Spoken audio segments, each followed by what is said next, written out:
তাকে দস্তগীর বলা হচ্ছে। কিসের দস্তগীর? তো বলে যে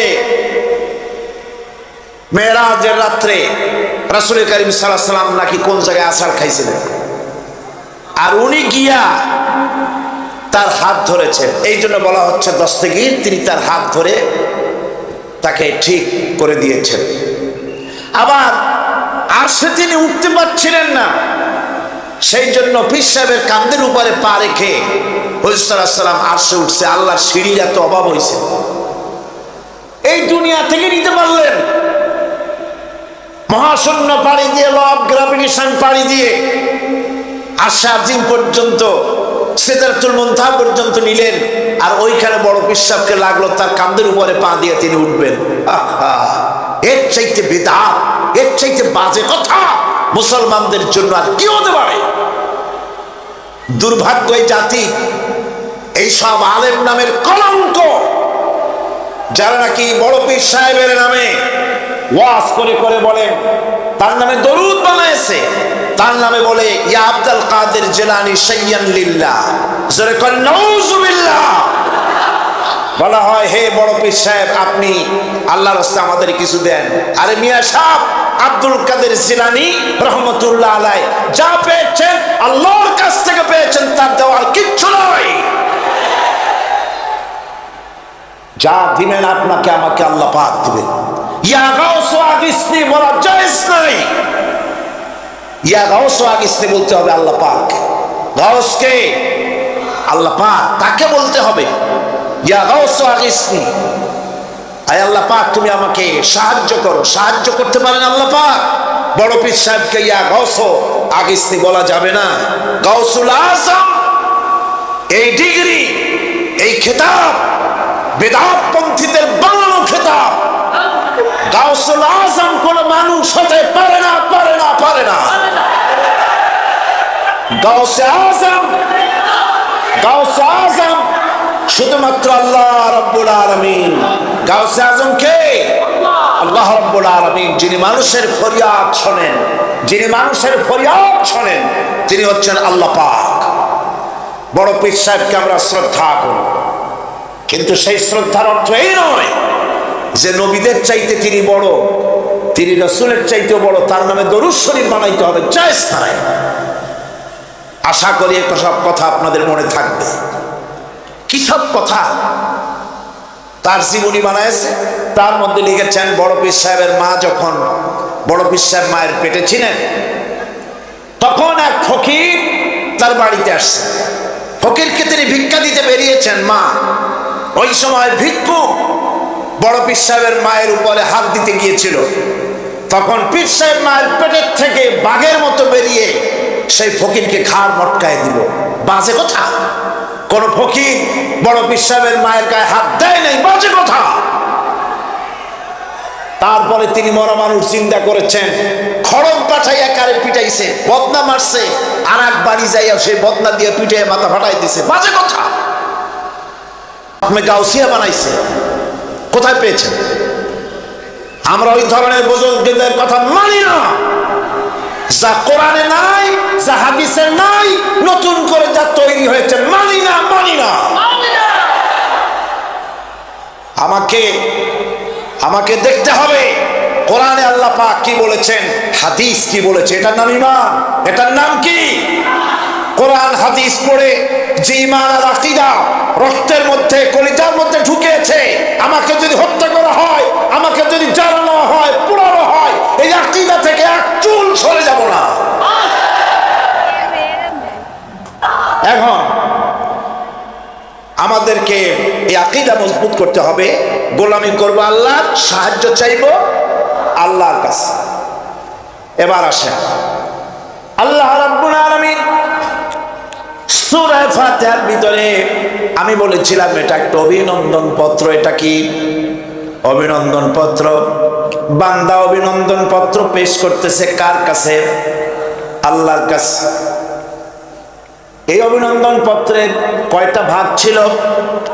তিনটা ভাগ। প্রথম ভাগে হলো প্রশংসা, দ্বিতীয় ভাগে পরিচয়। মাশাআল্লাহ, মনে আছে সকলে। এবার আসছে তৃতীয় অধ্যায়। এবার মূল দাবি, প্রশংসা করেছি, পরিচয় দিয়েছি, আমরা তোমার বান্দা। এবার প্রশ্ন হচ্ছে, চাও কি? পরিচয় তো শুনলাম, চাও কি? আল্লাহ রাব্বুল আলামিন আমাদেরকে শিখায় দিলেন, কত বড় মেহেরবান তিনি, কত দয়ালু তিনি। তার কাছে চাওয়ার ভাষাটাও তিনি আমাদের শিখায় দিলেন। জনে কোন সুবহানাল্লাহ। বহুত মাজার আছে, যে মাজারগুলিকে গোসল করানো হয়, মাজার গোসল করানো হয়। আমি কি কোনো বানাইয়া কথা বলি না? এর বাস্তবতা আছে। মাজার গোসল করানো হবে, পীর সাহেবকেও গোসল করানো হবে। পত্রিকায় দিয়ে দেয়, পোস্টার ছাপানো হয়, হ্যান্ডবিল ছাপানো হয়, হাজার হাজার টাকা খরচ করে প্রচার করে লোকদেরকে দাওয়াত দেওয়া হয়। কবর ধোয়া পানি, পীর সাহেবের গোসল করানো পানি। পীর সাহেবের গোসল করাইলো, এই পানি শরীরের কত জায়গা ধুয়ে আসলো, সেই পানি বোতলে ভরে 5 টাকা করে কিনে কিনে লোকেরা খায়। নাউজুবিল্লাহ। এরপরেও ইমানের দাবি কি করে করবে মুসলমান? দুর্ভাগ্য এই মুসলমানের। গোসল শরীফ, নওরোজ শরীফ, তারপরে খসরো, যে কি সানাসুর নাকি খসরো শরীফ, কি নাম হাবি জাবি বানাইছে আল্লাহ জানে। এখানেই শেষ নয়। হযরতে বড় পীর আব্দুল কাদের জিলানী রাহমাতুল্লাহ আলাইহি, আল্লাহর জবরদস্ত ওলি, সাইয়্যিদ, অত্যন্ত উচ্চ মানের আলেম। তার সম্পর্কে এক শ্রেণীর আলেম নামধারী লোকেরা তাকে আল্লাহর কাছে পৌঁছায় দিয়েছে, আল্লাহর সমকক্ষ করে দিয়েছে। কারো কাছে ফরিয়াদ করা, আল্লাহর সমকক্ষ মনে করা সম্পূর্ণরূপে শিরক। আল্লাহ পাক বলছে, ওয়ালা তাদউ মিন দুনিল্লাহি মা লা ইয়ানফাউকা ওয়ালা ইয়াদুররুকা ফাইন ফাআলতা ফাইন্নাকা ইযাম মিনাল যালিমিন। আল্লাহকে ছেড়ে এমন কোন সত্তা কি দেখো না যারা তোমার কোনো উপকার করতে পারে না, তোমার কোনো ক্ষতিও করতে পারে না, তোমার কোনো উপকারও করতে পারে না। এগুলি যেমন মূর্তি পূজার ব্যাপারে বলা হয়েছে, এগুলি ঠিক তেমন দুনিয়ার ভালো মন্দ সবটাই হচ্ছে আল্লাহ রাব্বুল আলামিনের, হচ্ছেন এর মালিক। সুতরাং ভালো মন্দ সবটার জন্য হাত পাততে হবে কেবলমাত্র কার কাছে? আল্লাহ পাকের কাছে। জোরে বলেন, কার কাছে? দেখুন আল্লাহ পাক তার রাসূলকে কি কথা বলছেন। আল্লাহ রাব্বুল আলামিন তার হাবিবকে বলছেন, ওয়াইয়ামসাসকাল্লাহু বিদুররিন ফালা কাশিফা লাহু ইল্লা হুয়া। আল্লাহ রাব্বুল আলামিন তিনি যদি তোমাকে কোনো বিপদ দেন, তাহলে পৃথিবীর এমন কেউ নাই যে সে বিপদ থেকে তোমাকে রক্ষা করতে পারে বা ঠেকাতে পারে। ওয়াইয়ুরিদকা বিখাইরিন ফালা রাদ্দা লিফাদলি। আর যদি আল্লাহ পাক আপনার কোনো ভালো করতে চান, উপকার করতে চান, তার থেকে, সেই উপকার থেকে আপনাকে কেউ ফিরায় রাখতে পারবে না। তার মানে হলো, আপনাকে যদি আল্লাহ ক্ষতি করতে চান, তা কেউ সেই ক্ষতি থেকে বাঁচাতে পারবেন না। আর যদি উপকার করতেও চান, তাও কেউ ঠেকাতে পারবে না। ভালো মন্দ যেটাই হোক, সবটার মালিক হতেছেন আল্লাহ পাক। কে মালিক? আল্লাহ সুবহানাহু ওয়া তাআলা। এই কথাগুলি আমাদের কলিজার মধ্যে বদ্ধমূল হতে হবে। আমি এগুলি প্রায় প্রতি বছরই শিরকের ব্যাপারে কিছু না কিছু কথা বলি। তার মূল আকীদা হচ্ছে আমাদের তাওহীদ। তাওহীদের উপরে প্রতিষ্ঠিত হতে হবে। একটা বিল্ডিং তৈরি করবেন, বিল্ডিংটার স্থায়িত্ব নির্ভর করবে আপনার সিমেন্ট ভেজাল কিনা। সিমেন্টের চাইতে যদি বালু বেশি দেন, পরিমাপের চাইতে যদি সিমেন্ট কম হয়, বালু বেশি হয়।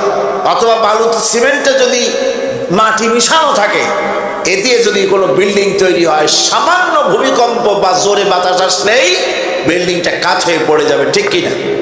একটা বিল্ডিং টিকে থাকে তার ফাউন্ডেশনের উপরে, কিছুর উপরে টেকে, ফাউন্ডেশনের উপরে টেকে। অনুরূপ ভাবে ইবাদতের ফাউন্ডেশন, মুসলমানের ইমানের ফাউন্ডেশন তার তাওহীদের উপরে। তাওহীদ যত মজবুত, ইমান তত মজবুত, আকীদা তত মজবুত। আর এখানে যার অসুবিধা হয়ে যাবে, নড়বড়ে হয়ে যাবে, এই ইমান রূপ, ইবাদত রূপ, তাওহীদ রূপ এই ইমারত টিকতে পারবে না। সেই জন্য শিরক থেকে সম্পূর্ণরূপে আমাদেরকে বাঁচতে হবে। বন্ধুগণ, আমাদের দেশে মানুষেরা শিরকের মধ্যে বেশি মুবতালা হয়, বেদাতের ভিতরে বেশি পরিমাণ মুবতালা হয়। আর এক শ্রেণীর তথাকথিত আলেম এই শিরক এবং বেদাতের ব্যাপারে ওয়াজ করে জনগণকে উদ্বুদ্ধ করে তা করার জন্য। রব্বুল আলামিন আমাদের শিখালেন, এভাবে চাও, ইহদিনাস সিরাতাল মুস্তাকিম সিরাতাল্লাযীনা আন'আমতা আলাইহিম গায়রিল মাগদুবি আলাইহিম ওয়ালাদ-দাল্লিন।